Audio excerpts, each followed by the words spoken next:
Can you imagine something infinite, truly infinite? A concept that riddles our understanding and defines our mere existence. Welcome to Science by Matthew, as we embark on a journey to probe the unending vastness and enigmatical dimensions of our universe. If you haven't already, make sure you click that subscribe button so you won't miss any of our explorations into the depths of knowledge. Give this video a like if you want to show your support, and share it to anyone who shares your inquisitiveness about the universe. Now, before we dive into the cosmos, let us first attempt to comprehend its definition. What is the universe? It's a question that might seem straightforward, but when we dig deeper, we find it's anything but. In its simplest form, the universe is everything that exists. It is every galaxy, every star, every planet, every speck of dust, and every slice of time, stretching across a vast spectrum of realities and dimensions that human minds are yet to fully grasp. It's a stage so vast, it mocks our human scale of measure. But what if we're wrong about the universe being everything? What if our definition is limited by our understanding and perspective? Prepare yourself as we explore the known dimensions of our universe. It's an overwhelming endeavor, but comprehending these dimensions gives us a unique lens into the structure of the cosmos. There are three spatial dimensions known to science: length, width, and height. These dimensions shape our physical world, and they are where we exist. But wait, there's more. There's another dimension that we are intimately familiar with, yet remains a mystery to our understanding: time. Time, the fourth dimension, is the most elusive of all. It's a dimension that seems to flow in one direction, from the past through the present and towards the future. But what if we are wrong? What if time does not flow as we perceive it? What does this mean for our understanding of the universe? The universe's dimensions extend beyond our current understanding, potentially dwelling into realms of higher dimensions, multiverses, and beyond. It's a concept that challenges our understanding and forces us to rethink our position in this vast cosmos. Our universe is defined by its basic features like matter, energy, and the fundamental forces that shape its evolution over time.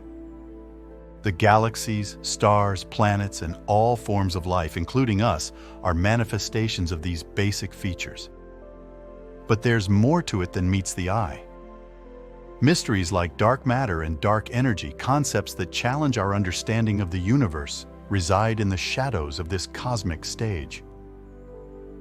What does this really mean for our understanding of the universe? Science by Matthew invites you to ponder over these questions and traverse this journey of understanding the universe with us. Remember to subscribe, like, and share as we continue to unearth the secrets of the universe together. But hold on. If the universe is so vast and infinite, is it possible we're not alone? That's a question for another time. Until then, continue to ponder, continue to question, and as always, continue to explore with Science by Matthew. The universe. This celestial expanse of galaxies, stars, planets, and impenetrable darkness. It's what we've known, what we've studied, and yet it remains, to a large extent, a mystery.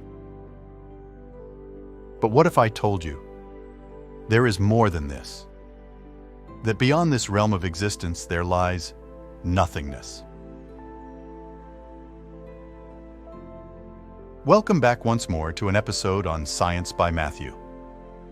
Today we delve into a topic that has intrigued, baffled, and even scared some of the greatest minds in history. We venture into the realm of the universe and its boundary with nothingness. To the uninitiated, the universe and nothingness may seem like contradictory concepts.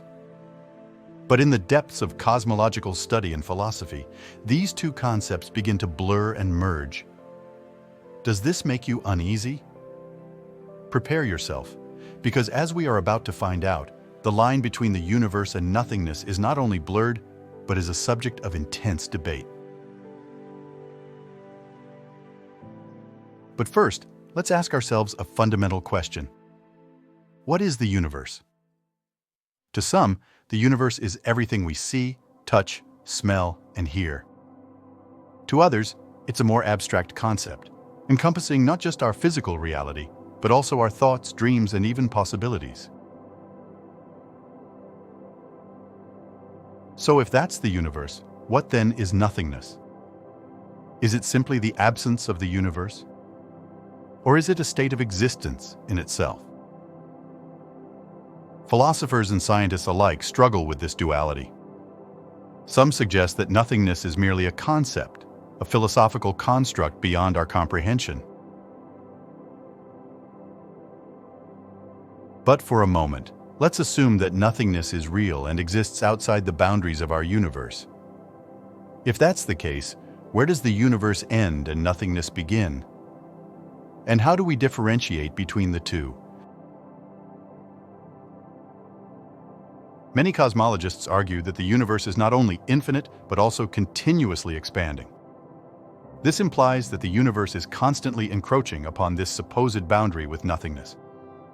But if the universe is infinite, can there be a boundary at all? These questions may seem daunting, even impossible to answer. But isn't that the beauty of science and philosophy? They push us to question, to explore, to venture into the unknown. So what does this really mean? Are we a speck of dust in the infinite universe that borders the nothingness? Or are the universe and nothingness one and the same, a cyclical dance of existence and non-existence? We may not have all the answers now, but remember, every great discovery began with a single question. And that's what we encourage here at Science by Matthew. Always question, always explore, and always aim to understand the world and beyond in new ways. In our next episode, we will further probe the concept of nothingness, its existence, and its implications. Until then, we encourage you to ponder, to question, to discuss, and as always, to subscribe, like, and share Science by Matthew as we continue our cosmic journey together. Remember, the universe is as much within us as we are within it. And perhaps the same can be said about nothingness. Until next time, keep exploring with Science by Matthew.